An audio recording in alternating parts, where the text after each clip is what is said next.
In today's video, I'm going to be reviewing one of the episodes from The Lion Guard. Now, I've actually never reviewed any of the episodes from The Lion Guard before, but I hope to change that. But anyway, so this is a really interesting episode to me because this episode has one of my favorite lions in it of all time, which is none other than Kovu. And I don't know if any of you have seen my video where I actually reviewed Kovu. I did a character review of Kovu, and if you haven't seen that, please go check that out.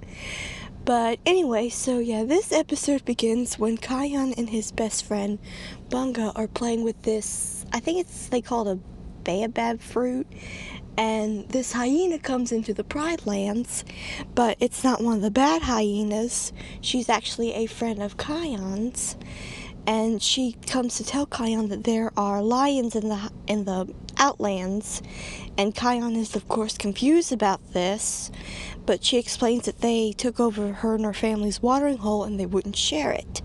So he goes to the outlands with his friend Zira, who again is the hyena, and to talk to these lions and figure out what is going on and why are they even in the outlands. So he goes with her into the outlands to find out what the deal is, and that's when Nuka jumps on Zira and Kion ends up pinning him down.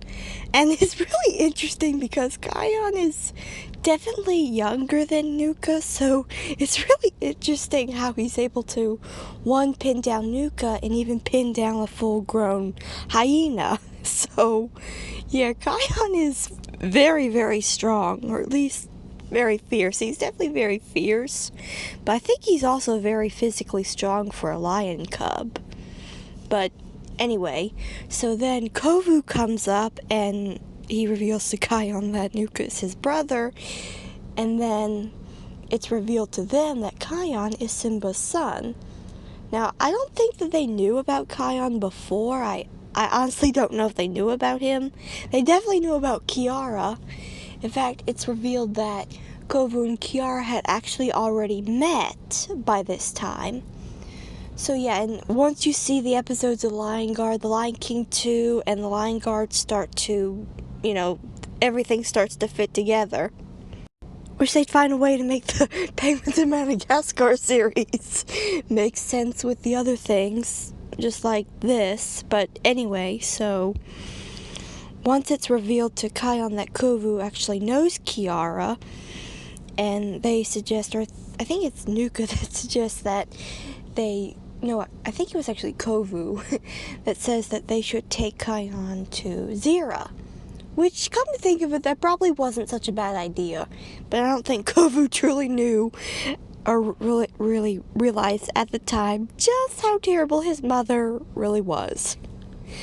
But anyway, so they go to see Zira, and of course Zira and Vitani are wondering why Kion is with a hyena.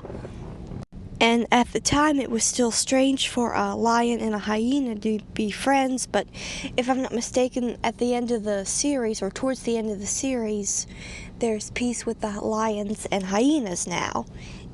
But anyway, so Kion wants to talk to Zira, obviously, about giving Zira and her family their watering hole back.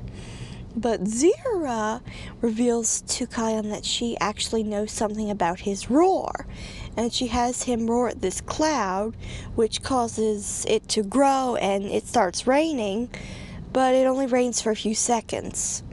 Because Zira told him that if he wanted to give his friend water, just roar at the cloud, so he did, and there are a few puddles, but I guess Zira was aiming at, we're keeping this one, and you can roar at the cloud, causing it to rain, and there'd be water all around.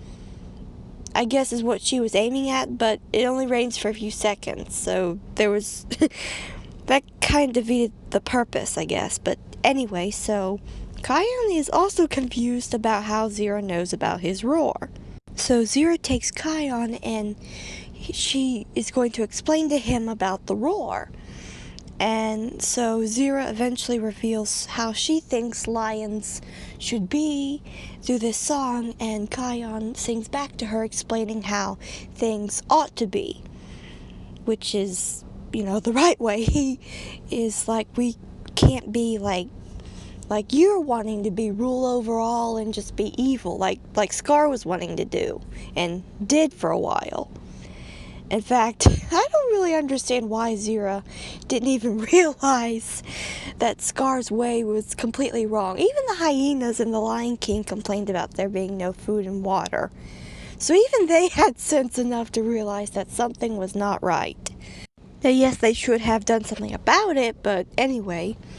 So, clearly, Kion does not agree with Zira, thankfully. But since he doesn't agree with her, she has her lionesses to hold him there while she goes to get her kids, which kind of doesn't make sense, but I guess Zira just wanted them to see Kion come on to their side. Maybe she thought she would look more powerful that way in front of her kids. I don't know. I've officially realized that I do not understand villains, which is a good thing. But yeah, just some things villains do, it's like, why'd you do that? That makes absolutely no sense. But that's a villain for you, I suppose. But anyway, so Zira comes back and she tells Jasiri that Kion has actually decided to be on their side and that she's not getting her watering hole back. And so Jasiri leaves, and she eventually runs into the Lion Guard, because once Bunga mentions the lions in the Outlands, Rafiki explains about Zira and that Simba had banished them.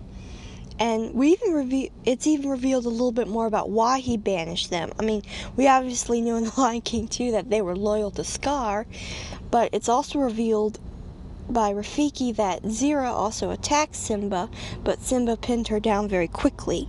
So because of that, and because they were loyal to Scar and did not realize and still would not accept that Scar was never the rightful king to begin with, so yeah, that's why Simba banished them. And then the Lion Guard goes to the Outlands, and they run into Jasiri, and they tell her about Zira. So they head back, and they help Kion defeat Zira and her family. And Zira had actually told Kion that Scar lost the roar because he used it on lions. And then Bunga reminds Kion of the real reason Scar lost it is because he used it to kill his own Lion Guard. And then Kion realizes the truth, and he uses the roar on Zira and her family, but I am so glad that they had Kovu back away.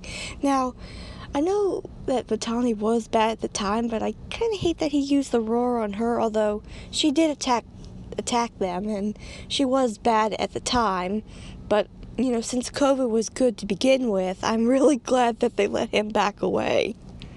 So, just as Kion's about to use the roar, Kovu backs away, and thankfully he backs away, but Kion uses the roar on Zira and her family, and they go flying, and then Kovu races after them, and Jasiri and her family have the watering hole back, and that's about it.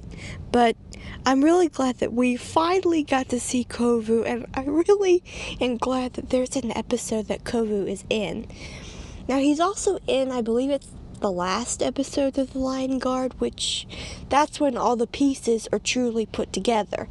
We get an explanation of why Kion was not in The Lion King 2.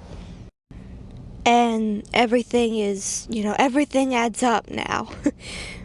But yeah, this episode itself is really interesting because, it was really cool to see Kovu, that is, as a cub, and to know that he's actually already met Kiara. Now, there actually is a story that takes place sometime after they meet, but I don't know where that story fits in with this. Now, I don't know if maybe Kiara, I think that story probably took place even before this, plus Kion is also not in that story, so maybe he wasn't even born yet. I don't know. I'm guessing that story probably took place before this as well. But anyway, I hope you've enjoyed this video, and I hope this is the first of many Lion Guard episode reviews that I'll be doing. So stay tuned for more. Bye.